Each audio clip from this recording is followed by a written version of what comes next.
So today, I thought I'd take a moment to address one of the guitars that's been in the collection for quite some time, but I haven't really done a video on because the setup on it was so old and so bad that it was really challenging to play, as well as didn't sound exactly like I thought it should.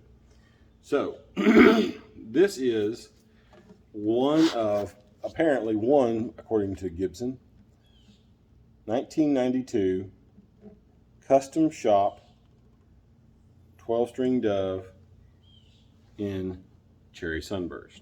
Now, in 1992, Ren Ferguson, who is a master luthier that now owns his own company, was the guy responsible for most of the creations out of the acoustic custom shop.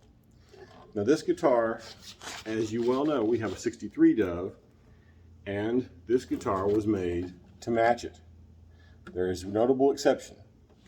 It has gold hardware instead of the nickel hardware that was standard on the 63 Dove, but also it does not have the seamless binding in the back. So this seam right there doesn't exist on the actual 63 Dove.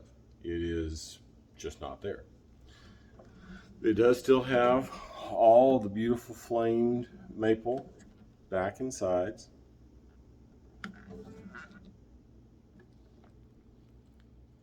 And it still has the neck that has a little bit of flame in it. You can sort of see it at certain angles. So it has a little bit of flame in the neck and headstock. Rosewood fretboard, standard deal.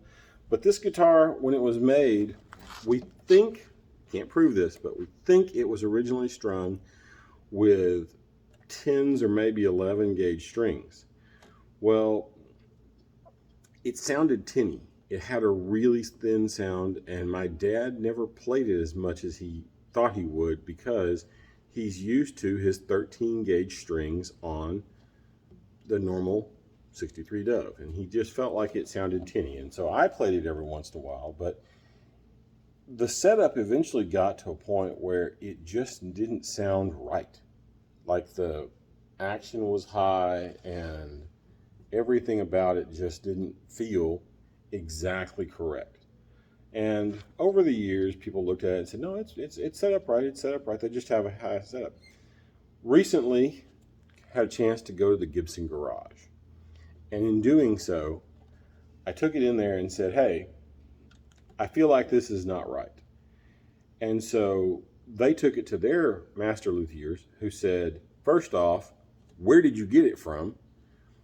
And second, well, we can set it up, but let's see how the action is and everything, and then let's just let it adjust to some Nashville time. So we gave it a couple of days to adjust to Nashville weather. And after that, we came to the realization that the guitar had been strung with those light gauge strings. And then they said, what if we set it up with 12 gauges and tuned it down to D standard tuning? So it transformed it from a really tinny sounding guitar to having a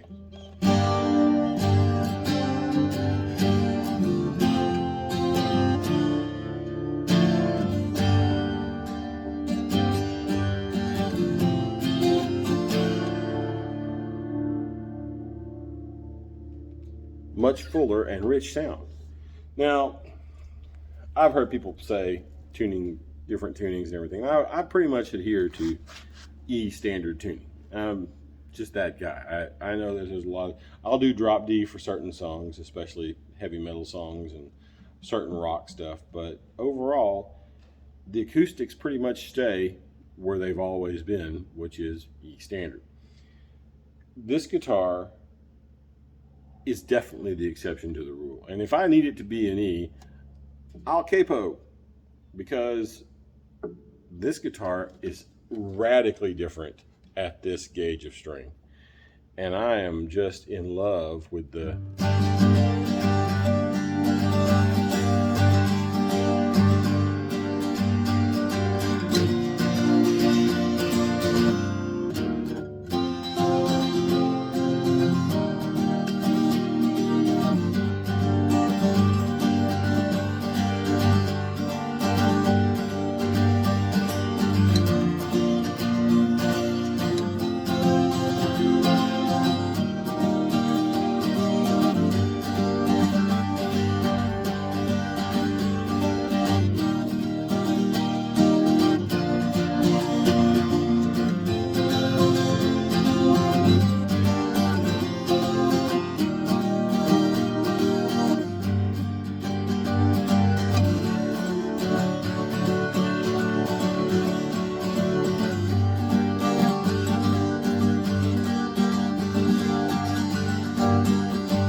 reverberation of this guitar. Now they also they lowered the action to where it's like normal, almost electric guitar low, which I like because I like low action.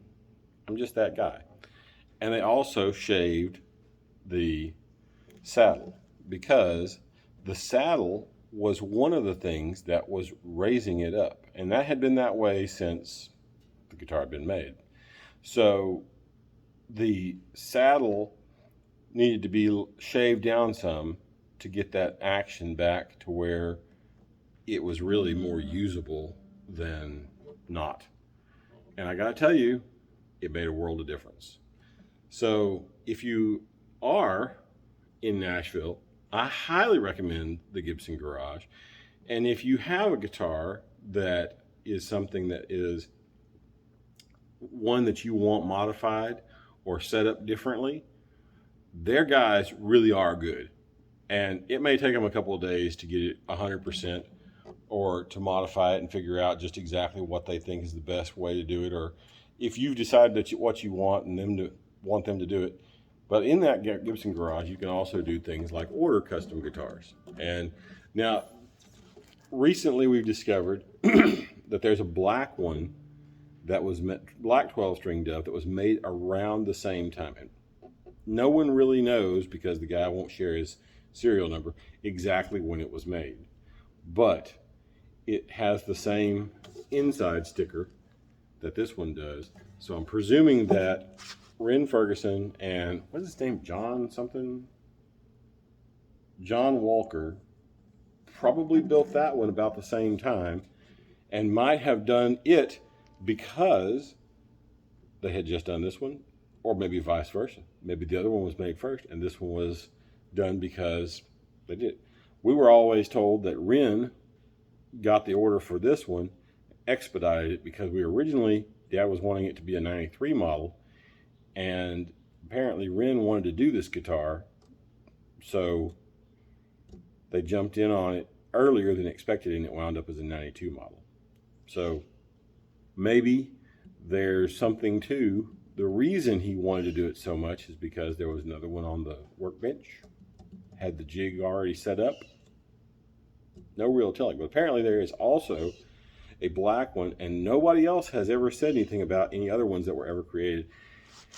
And from what they told me at the Gibson Garage, there was no record keeping other than this is what we made on this day. So there's no telling how many of guitars were made that went off the workbench without being listed. They have records of the guitars being made. They have serial numbers that say, yes, this is what this is. But nobody knows if it was one of one, one of six. You know, it was a custom color. It just says the same thing that it says on the thing, which is Dove 12-string. So is it something else? You know, there's, like I said, there's not as good a record keeping on those as there is on the standard production model, Gibson USA, and even the Gibson Custom Shop, which hadn't really come to its fruition yet, because in 92 you were about 1 or 2 years away from the actual Gibson Custom Shop forming in Nashville and starting its own record keeping and all of its own division. They had, their Skunk Works basically was the guys that built these special guitars for people, but they weren't quite as good at keeping the records until 94-ish. But anyway, so this guitar, 1992, Gibson 12-string Dove. Apparently one of very few that came out of the Gibson Custom Shop in the 90s. And I'll play a few more licks on it and prove how bad I am at playing a 12-string guitar. If you thought I was bad at 6-string, you hate the 12-string version, but who knows? Maybe the fact that it's a 12-string will make it that much better.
Obviously, I am not good at playing single notes on this guitar.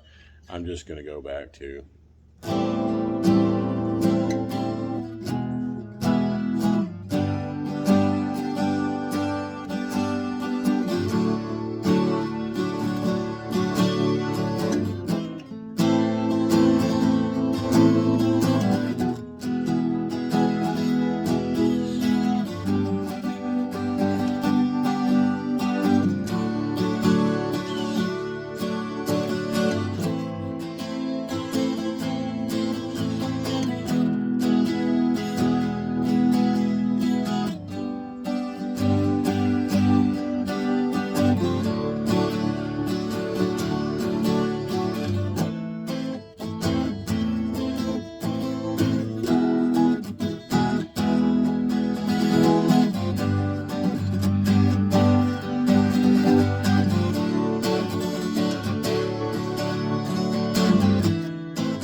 So if you stuck around this far, you're going to get a little bonus. Probably not a great bonus, but it's a bonus nonetheless.